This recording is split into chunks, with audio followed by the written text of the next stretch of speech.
Digital photography made simple. Hey, welcome back to Digital 1-to-1. Today's segment is about reflectors, what they are and how to use one. Simply, a reflector is just that, something that reflects light. Now, we put ourselves out here on the trail in a harsh light because we want to be able to show you how we're going to fill in the shadow side of my face. Now, excuse the flying bugs around here, but because we're out here on the trail, we have to kind of work with nature here. So let's get back to our subject here. What is a reflector? It's something that's going to harness the existing light, and we're going to take that light and bounce it back into our subject. Now, perhaps we're going to be shooting a person or an object we're going to use for a still life. But basically, by harnessing that light, we're going to throw that light back into the shadow side of our image. We have a few samples of reflectors. Let me show you what we mean by the different types of reflectors we have for you today.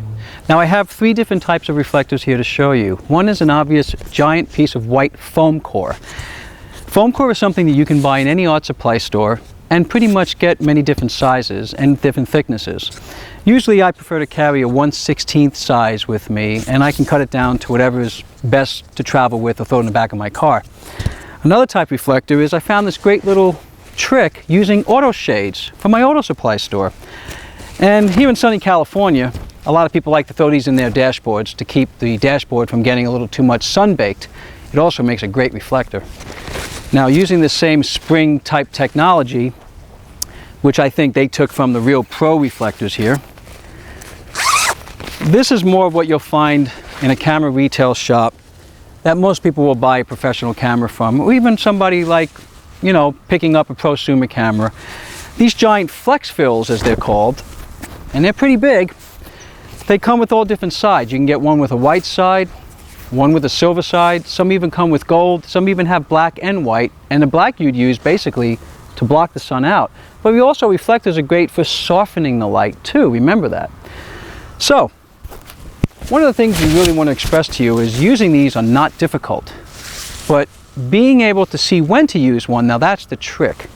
You know, we all see light differently from each other. And if you want to tweak your light a little bit, or you want to be a little more creative and not overpower too much of the existing light, but just throw a little kick into those shadows, that's the time when you want to use a reflector. Now, my partner Santino is going to step in for a moment, and he's going to show us how these three types of reflectors work on the shadow side of my face. Let's take a look. Hi, I'm Santino, and we're going to show you some details of how we're going to reflect light back into Ken's face on this shadow side of his face. Underneath his eyes, you can see there's some hairy shadows under the nose and underneath his chin. We're just going to kick light back in there. Now, like Ken said, it's very important for you to understand and look in light to see the way you want the light to look. We're going to use our simple reflector, and we're going to use our silver reflector. So take a look at those small details that we're going to show you right now. First, we're going to show you how to use the foam core reflector.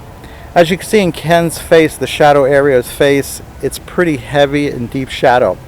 When you use a foam core reflector, when you bring it up, make sure you don't kick too much reflection into the person's eyes. It's going to make them squint. So back off a little bit and bring that foam core up, and as you can see, I'm going to bring it down. It fills it right in there, and again, as we said before, we want to get the proper light. So the proper light is really what's proper to your eyes, but you can see we're filling in those shadows.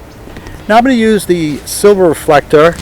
The one thing about the silver reflector that's great is that you can back up even further, and as you can see, it's pretty dark still. I'm going to bring up that silver reflector, and it really kicks it in. You see that? And again, as we can't stress that enough, that it's important for you to judge the light, what you think the beauty of the light is. And that evens out his face, and I think you look pretty good, Ken. There you go. Now let's remember something. The size of your reflector is in direct proportion to the amount of bounce fill you're going to have coming back in your subject. So if you're going to use a small reflector, you're going to get a small bounce. And like our other pro reflector we showed you with the silver and white side, it's a larger reflector. You might be able to get enough bounce to fill in a full-length shot.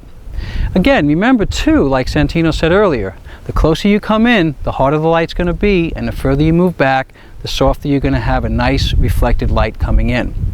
Now, the hitch to using a reflector is that it's not an easy thing to hold while you're shooting a picture on your own. Yeah, you can put it on self-timer, run in, and hold that bounce card. But we recommend that you get a friend to come and help you hold that reflector. This way you have more control, you can be behind the camera, and you can actually watch the light move so that you can make the best judgment on how much bounce field you want to put into your image. So the next time we want to take a portrait of someone, take the time to think, can a little bounce fill really make this a better shot? And is it a reflector that we're going to be able to use to bring in that natural bounced light and harness that light to throw in some light into those shadows? Now remember, reflectors are a fun part of our creative knowledge of photography. They help us slow down a bit and make us pay attention to the light that we're really looking at and to be creative with, because it allows us to pay more attention to the aesthetics of our image. We're going to leave you with two shots at the end of our video here, one with a reflector and one without. Back in that hard light we had earlier where I had a lot of light on one side and a shadow on the other. Now remember, being a digital one-to-one photographer doesn't mean you have to be a pro, but why not think like one? So remember, for more tips like this, look to us here on Digital One-to-One.